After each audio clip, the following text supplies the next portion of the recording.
सभी को जय माता दी। कक्षा 11 स्टेट सब्जेक्ट में मैं गिरीश सर आप सभी स्टूडेंट्स का हार्दिक स्वागत करता हूं। आज हम चैप्टर नंबर 4 के अंतिम सवालों का अध्ययन करेंगे। चैप्टर 4 के अंदर 4.1, 4.2, 4.3, 4.4, 4.5, 4.6 के सभी सवाल सिखाए, वहां तक के सभी उदाहरण भी सॉल्व करवाए।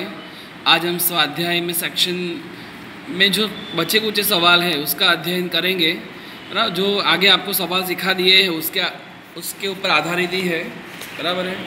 सेक्शन बी मैंने आगे के सवाल आपको आते होंगे तो ये जल्दी आ जाएंगे। अगर आगे के सवाल आपको नहीं आते तो ये सवाल आपको नहीं आने वाले हैं, ठीक है। हम आते क्वेश्चन सेक्शन बी में मैंने सवाल सीखा, पांचवा सवाल सिखा दिया था, छठा सवाल भी सिखा दिया था। सातवां पे देखते हैं। एक आवृत्ति वितरण में 25वां और 75वां शतांशक को हम जानते हैं क्या बोलते हैं, पी, बराबर। माने पी 25 और पी 75 दिया है। शतांशक माने पी होगा परसेंटेज। पी 25 और पी 75 क्या दिया है, 72.18 और 103.99 है। तो चतुर्थक विचलन ज्ञात कीजिए। तो आप जानते हो चतुर्थक विचलन को हम क्या बोलते हैं, क्यूडी। क्या बोलते हैं उसे, क्यूडी, बराबर।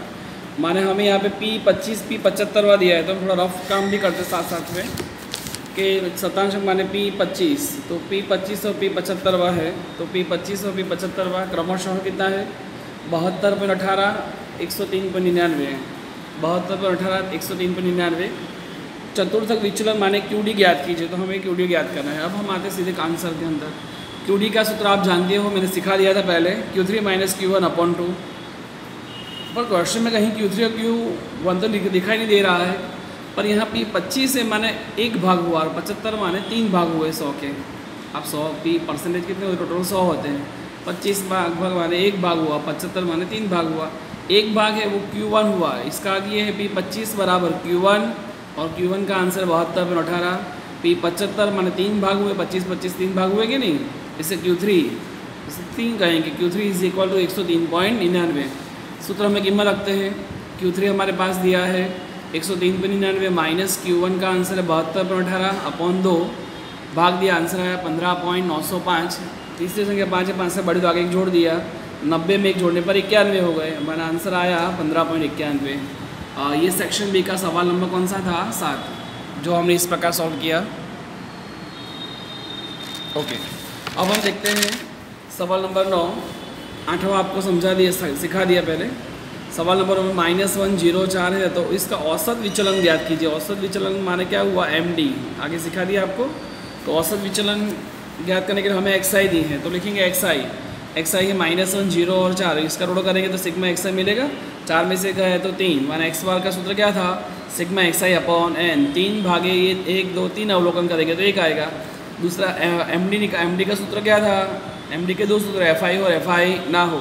यहाँ FI नहीं दिए तो क्या सूत्र आएगा, सिग्मा मानांक में XI - x/n। इसका अर्थ है XI में से x घटाओ तो x कितना है, 1 में -1 में से -1 जाएगा तो -2 होंगे, बराबर है। ऐसा होगा बेटा। -1 में से -1 करेंगे तो टोटल कितना हो जाएगा, -2। तो -2 लिखा। 0 में से -1 गए तो -1 रहेगा। 4 में से -1 गए तो 3। अब इसको मानांक पर रखेंगे तो जो माइनस वाले प्लस हो जाएंगे, और प्लस के तो प्लस ही रहते हैं। -2 प्लस हो गए 2, -1 का +1, 3 का 3, 3 और 3 टोटल 6 हो गए। हमारे सिग्मा मानांक में XI - x = कितना आया, 6। सूत्र में कीमत रखते हैं 6 और n कितना है हमारे पास, 3, भाग दिया, आंसर 2। ये आंसर नंबर 9 हुआ सेक्शन बी का। ओके, सेक्शन सी में सभी सवाल ज़्यादातर सिखा दिए हैं। सवाल नंबर 11 थोड़ा नया है, इसलिए वो समझा रहा हूँ, ध्यान दें।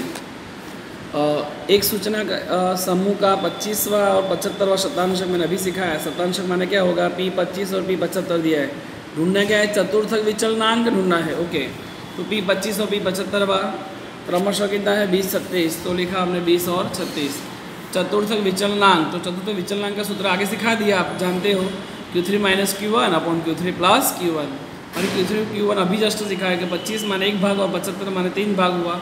माने पी 25 बराबर Q1 होगा जो 20 है, पी 75 माने Q3 होगा जो 36 दिया है। सूत्र में आंसर रखते हैं Q3, तो Q3 है 36 माइनस Q1 है 20, वही संख्या नीचे प्लस में आएगी। सो आंसर भाग करेंगे तो आंसर आएगा 0.29। ये सेक्शन सी का सवाल नंबर 11 हुआ।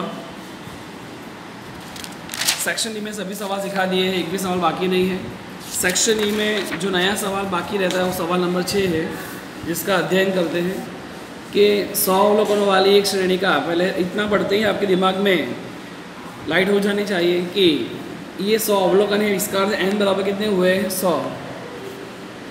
उसका माध्य व प्रमा विचलन, माध्य को आप जानते हो क्या बोलते हैं x बार, और प्रमा विचलन को हम क्या बोलते हैं बेटा s। माध्य और x बार, माध्य माने x बार, प्रमा विचलन माने s, कितने दिए 40 और 10। तो लिखेंगे हम माध्य मान x बार 40 और प्रमा विचलन s बराबर 10।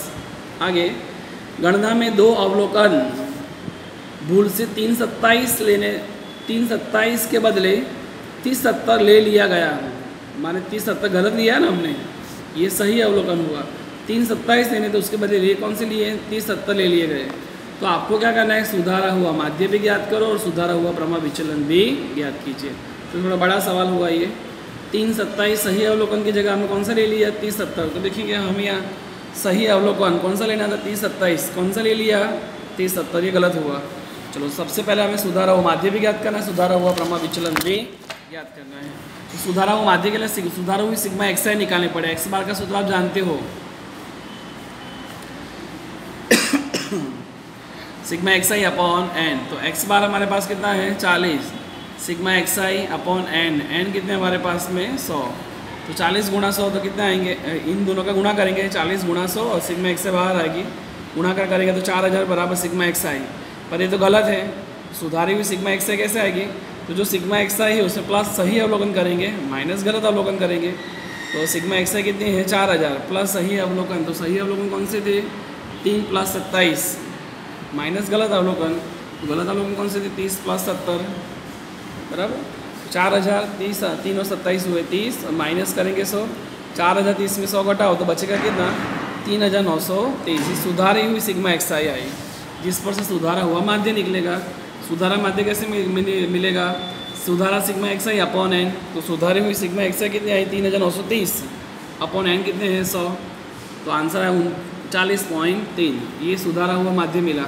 ठीक वैसे सुधारा हुआ प्रमा विचलन के लिए आपको एस का सूत्र रखना पड़े, S is equal under root में sigma X I square upon N minus X bar का होल स्क्वायर एस। तो एस हमें कितना दिया है 10, सिग्मा एक्स आई स्क्वायर ढूंढना है, एन कितना दिया है 100 माइनस एक्स बार का होल स्क्वायर, तो एक्स बार कितना हमारे पास है 40 का स्क्वायर बराबर 10 के 10 अंडर रूट में sigma X I square upon N, 40 का स्क्वायर कितना हुआ 1600।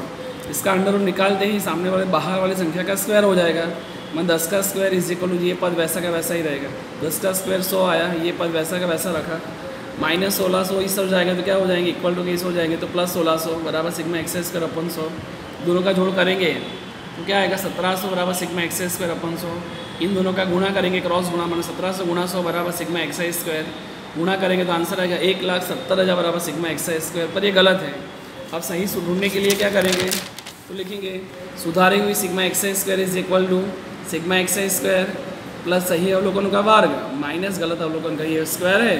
जैसे यहाँ पे हमने सिग्मा एक्स में सही अवलोकन माइनस गलत अवलोकन किए थे, और यहाँ स्क्वायर है, सही अवलोकन का वर्ग प्लस करेंगे और गलत अवलोकन का वर्ग माइनस करेंगे, सिग्मा एक्स आई स्क्वायर। तो अभी हमने ढूंढा सिग्मा एक्स आई स्क्वायर कितना आया हमारा 1,70,000, तो लिखा हमने 1,70,000 प्लस सही अवलोकन का वर्ग। तो सही अवलोकन कौन कौन से थे हमारे 3 और 27, तो उसका वर्ग प्लस करेंगे, 3 का स्क्वायर हुआ 9, मान 3 का स्क्वायर प्लस 27 का स्क्वायर माइनस गलत अवलोकन का वर्ग है। तो गलत अवलोकन कौन से थे 30 का स्क्वायर और 70 का स्क्वायर, माइनस करेंगे गलत अवलोकन का वर्ग मान 30 का वर्ग प्लस 70 का वर्ग बराबर। अब 170 के 170, 3 का स्क्वायर हुआ 9, 27 का स्क्वायर हुआ 729, जिससे प्लस करना है, माइनस क्या करना है 30 का स्क्वायर 900, 70 का स्क्वायर हुआ 4,900 बराबर। 170 के 170 इन दोनों का जोड़ किया तो 738, और इन दोनों का जोड़ करेंगे तो 5,800 इसको प्लस करो, ये घटा दो, आंसर आएगा 1,64,938। और इस पर से अभी हमें सुधारा हुआ माध्य भी मिल जाएगा और सुधारा हुआ एस मिल जाएगा। एस का सूत्र था अंडर रूट में सुधारा sigma X I square upon N minus सुधार एक्स बार का होल स्क्वायर। सुधार सिग्मा एक्स आई स्क्वायर कितना आया 1,64,938 अपॉन एन कितना था हमारे पास 100 माइनस सुधार एक्स बार, तो जस्ट थोड़ी देर पहले निकाला हमने। सुधार एक्स बार कितना है 39.3, तो लिखा हमने 39.3 का स्क्वायर, इसे भाग दिया तो आंसर आया 1649.38 माइनस इसका स्क्वायर माने 39.3 गुणा 39.3 करोगे 1544 में 49 आएगा, घटा दो 104.89 अंडर रूट निकालो उसका तो आंसर आएगा 10.24। सुधारा हुआ एस भी आ गया, बराबर। एक लास्ट सवाल भी देख लेते हैं। सवाल नंबर 7, एक फैक्ट्री में उत्पादित वस्तुओं के कुल खर्च y बराबर 10 + 3x, तो यहाँ लिखा मैंने y बराबर 10 + 3x है। या x क्या है? उत्पाद इकाइयों की संख्या, तो मैंने लिखा x बराबर उत्पाद इकाइयों की संख्या है। x इकाई का कुल उत्पादन खर्च है। फैक्ट्री में उत्पादित वस्तुओं की इकाई की संख्या का विस्तार, विस्तार को हम क्या बोलते हैं बेटा? r। विस्तार माने क्या होगा? r कितना है? 50, तो लिखा r हमने 50 लिखा, विस्तार माने r। चतुर्थक विचलन 5 है, अभी सीखा है। चतुर्थक विचलन को हम क्या बोलते हैं? QD। QD बराबर कितना है? 5, तो लिखा QD बराबर 5। फिर दिया है औसत विचलन, औसत विचलन को हम क्या बोलते हैं? MD, तो MD कितना है? 8, MD 8 है। और लास्ट में ये प्रमाप विचलन, प्रमाप विचलन को क्या बोलते हैं? S बराबर 10 है, तो लिखा S बराबर 10। करना क्या है? तो कुल खर्च y का विस्तार, कुल खर्च y का विस्तार, चतुर्थक विचलन, औसत विचलन और प्रमाप विचलन की प्राप्ति कीजिए। तो क्वेश्चंस में हमने इतना लिखा, x उत्पाद इकाइयों की संख्या है और y का समीकरण दिया है। चल x के लिए हमें r 50 विस्तार, चतुर्थक विचलन, औसत विचलन और प्रमाप विचलन दे दिया है। अभी चलो हमें y का विस्तार निकालना, उसने लिखा है कि y का विस्तार।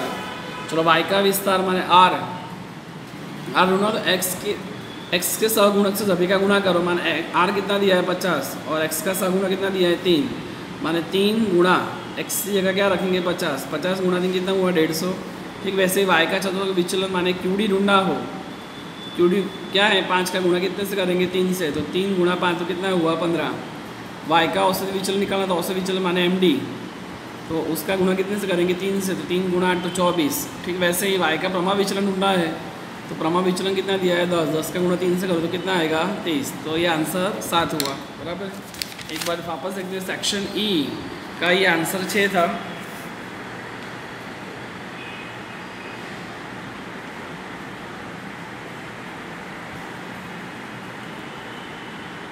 ये सुधारा हुआ प्रमाप विचलन 2 पेज में इसका आंसर है, और ये प्रमाप विचलन, बराबर। ये सवाल सभी सॉल्व करना। कल हम इस चैप्टर की थियरी का अध्ययन करेंगे। सभी स्टूडेंट्स को जय माता दी।